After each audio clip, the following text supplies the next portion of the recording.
Olá, queridos amigos, alunos, colegas.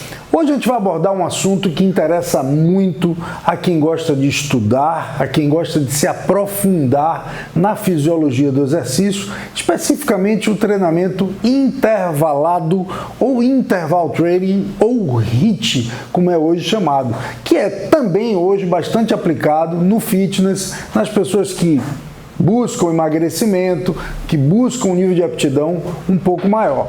E isso se aplica a diversas atividades além do fitness, principalmente os esportes de endurance, os esportes que precisam de uma alta potência mecânica, de uma alta potência fisiológica. Então, como é que a gente elabora esse negócio? Simplesmente começa a subir numa esteira e a fazer atividade de maneira aleatória? Não dá.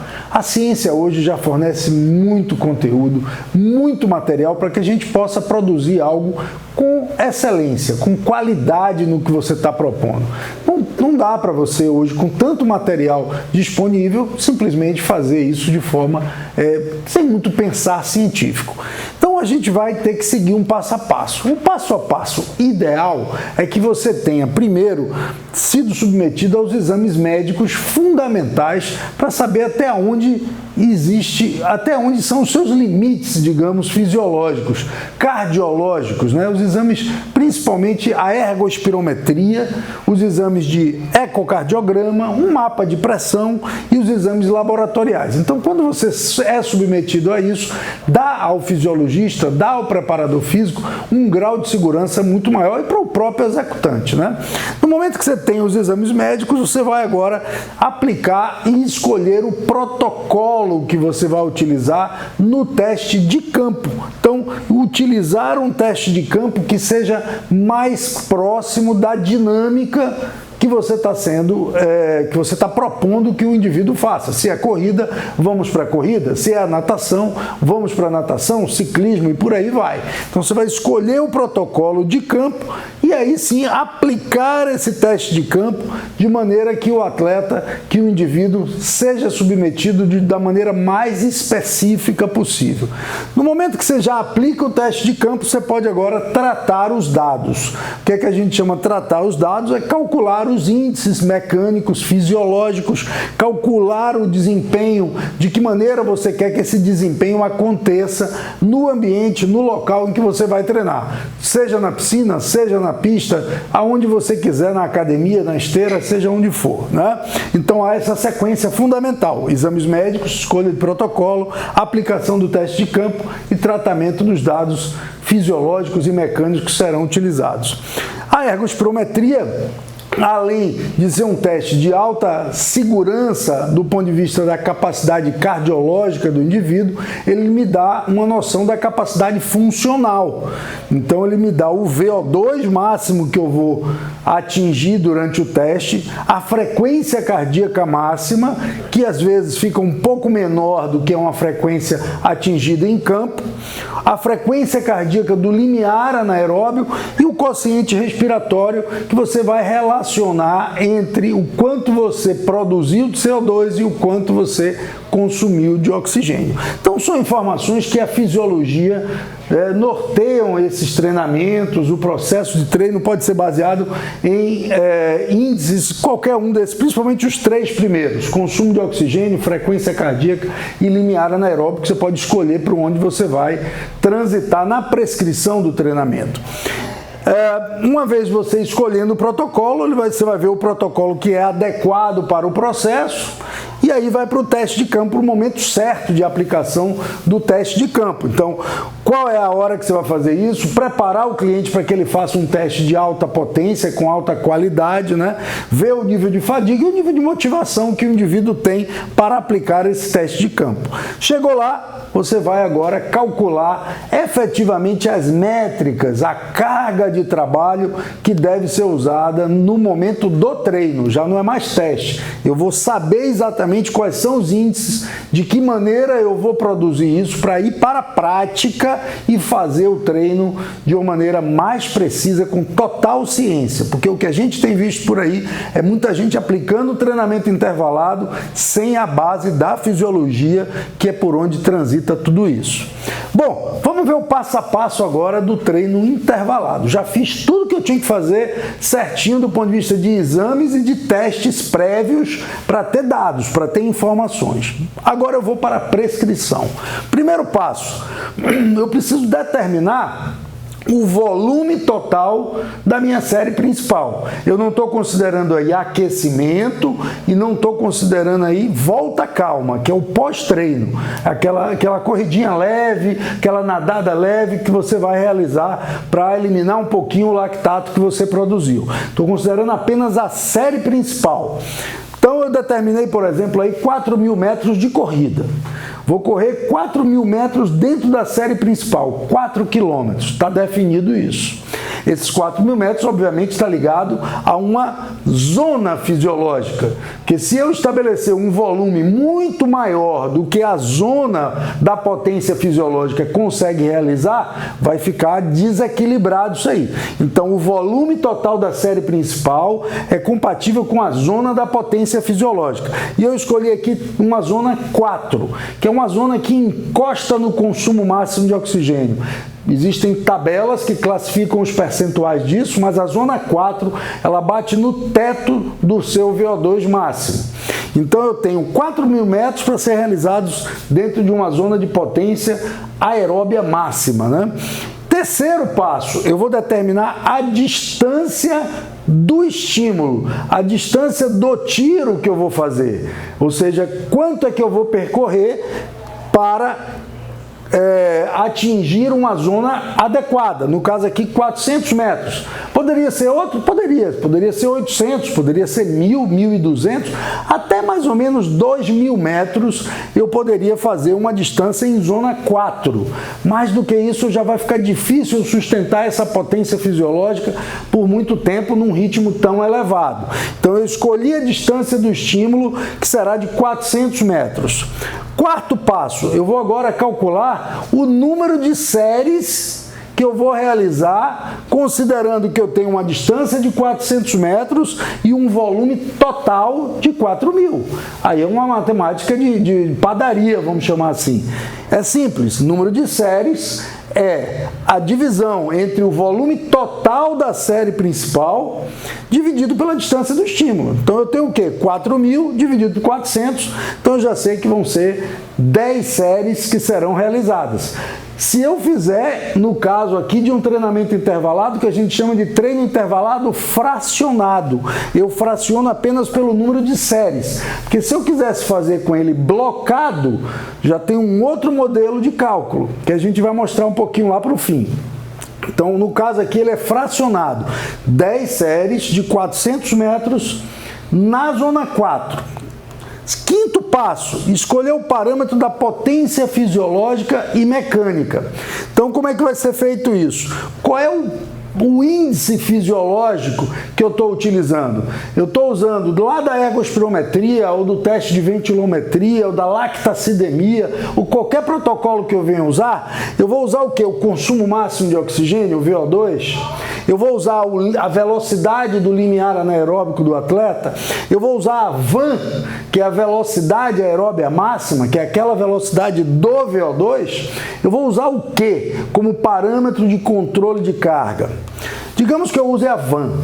A VAM desse atleta, por exemplo, é 16,6 km por hora. É um atleta bom, um atleta que consegue atingir um VO2 na casa aí dos seus 55, quase 60 de VO2.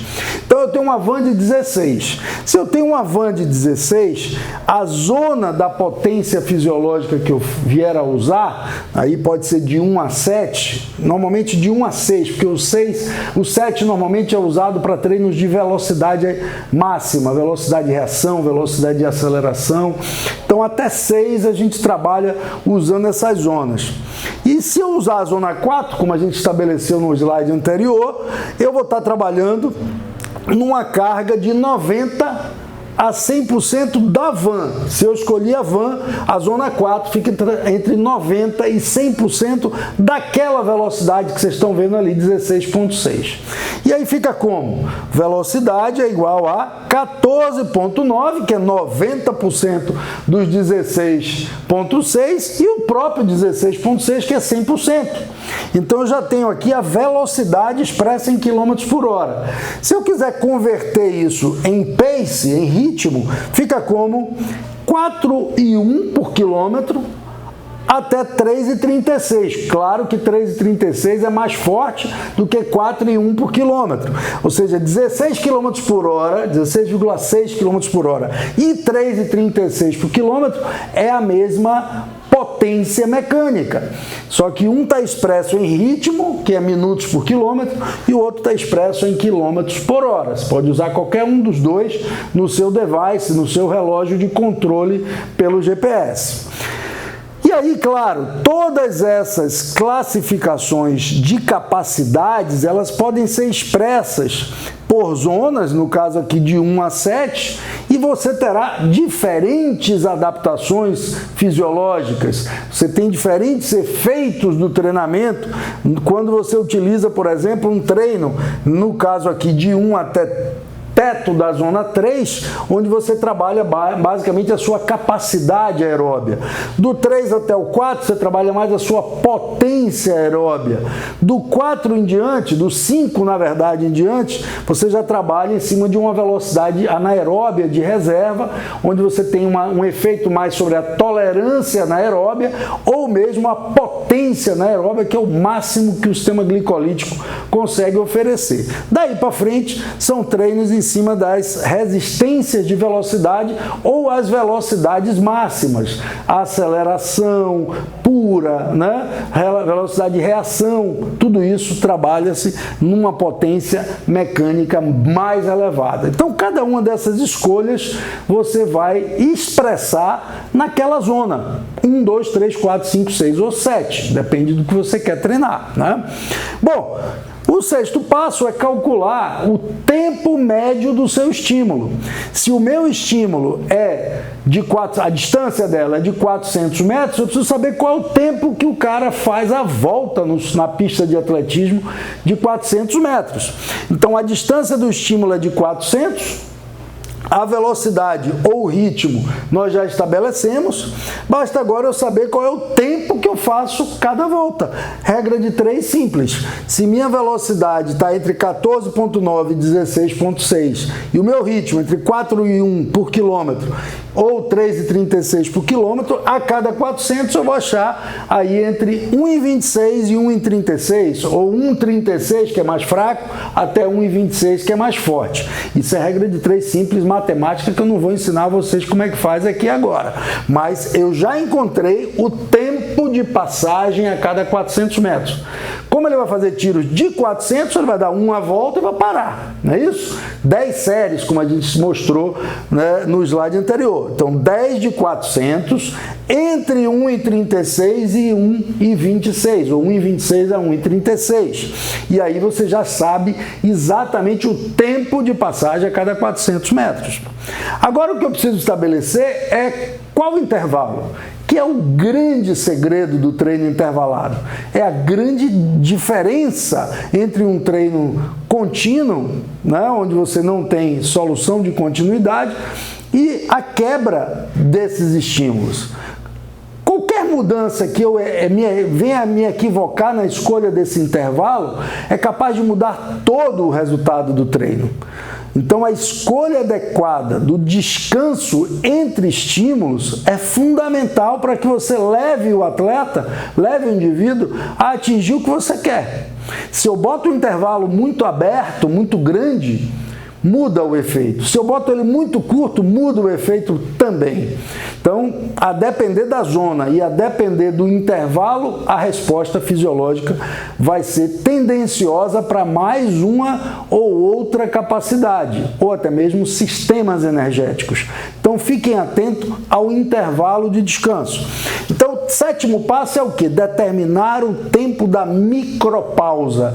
Micropausa só existe em treinos que tenham característica de ser intervalado fracionado, que é o intervalo entre séries que você realiza. Então, a relação tempo de estímulo micropausa, que a gente chama de RTE, RTME e MP, que é a micropausa, no caso aqui nós escolhemos numa relação de 1 para 1. Como é que escolhe isso, professor? Tem uma tabelinha aqui que define a média da relação de tempo de distância que você realiza com o intervalo. No caso aqui da zona 4, que é o que a gente vai estar trabalhando, é uma relação de 1 até 3 vezes o tempo que eu faço o tempo do esforço. Então, é 1 para 1 a 3 vezes. Então, no caso aqui, eu escolhi uma relação 1 para 1. Você está vendo aqui, o verdinho é o tempo do estímulo médio, da distância que você está fazendo, e o 1 em amarelo é o intervalo. Então, como é 1 para 1, é o mesmo tempo. O tempo que eu fizer cada 400, eu vou descansar a mesma coisa. Então, digamos que eu vire ali entre 1,26 e 1,36. Virei 1,30. Vou descansar 1,30 também. Então, é uma relação de 1 para 1. Cabe bem para treino de zona 4? Cabe. Agora, 1 para 1 num treino de zona 6, você vai se complicar. Porque ele pede uma relação de 3 a 6 vezes o tempo que você faz. E são tabelas que norteiam a maneira de você estabelecer o intervalo. Tem outras formas, até pela frequência cardíaca, né? Pela recuperação da frequência.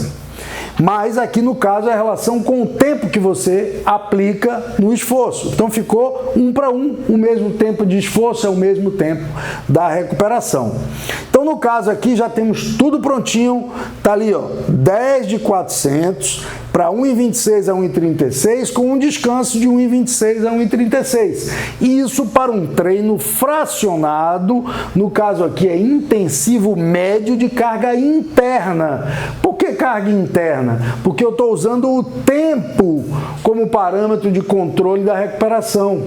Se eu usasse, por exemplo, baseado na frequência cardíaca, eu teria aqui ó, um treino intervalado blocado, ó, aparecendo já aqui ó, o bloco entre estímulos de séries, no caso 5 séries, dou um descanso maior, baseado na frequência cardíaca e depois utilizo mais 5 estímulos a cada 400 metros que eu realize. Então ele é blocado intensivo médio de carga externa. A frequência cardíaca é meu parâmetro de controle. E a gente sabe que a frequência, como a gente brinca, tem vida própria. Ela sobe de acordo com a hidratação, sobe de acordo com o calor, com a umidade, com o seu estado emocional, com o ambiente que você está, com o vento, com a geografia do local. Então ela é mais sensível a essas variáveis. Por isso que o tempo, o chamado treinamento intervalado de carga interna, ele permite um controle um pouco mais preciso, vamos chamar assim. E com isso você tem um outro modelo de treino, que ele é blocado, porque eu quebrei as séries, e ele é de carga externa, porque eu estou usando a frequência cardíaca como parâmetro de treinamento. E aí, gente, vocês têm todo o controle do treino observado. Vocês têm hoje um monte de equipamento para fazer isso. Você vai observar todo o comportamento da frequência cardíaca, dos ritmos, da cadência que você está correndo, né? Tem um monte de informação nesses relógios aí, que muitas vezes as pessoas só usam mesmo para olhar a frequência cardíaca. Mas se ele tiver um GPS, fica muito bacana para você ter exatamente no pós-treino, observar o que aconteceu e comparar com o treino seguinte, né? Então, ela permite essa observação, por exemplo, da elevação da frequência cardíaca, do equilíbrio do ritmo dentro da zona que você estabeleceu. Então, você observa que o atleta ficou na mesma faixa de trabalho, né? Da frequência cardíaca entre o esforço e a recuperação. Tudo que você pode observar nesses relógios devem ser observados, porque é de muito valor, não é isso? Então, turma, tá aí o passo a passo de um treino intervalado de uma forma científica mais precisa possível. Espero que ele tenha ajudado. Segue mais uma dica.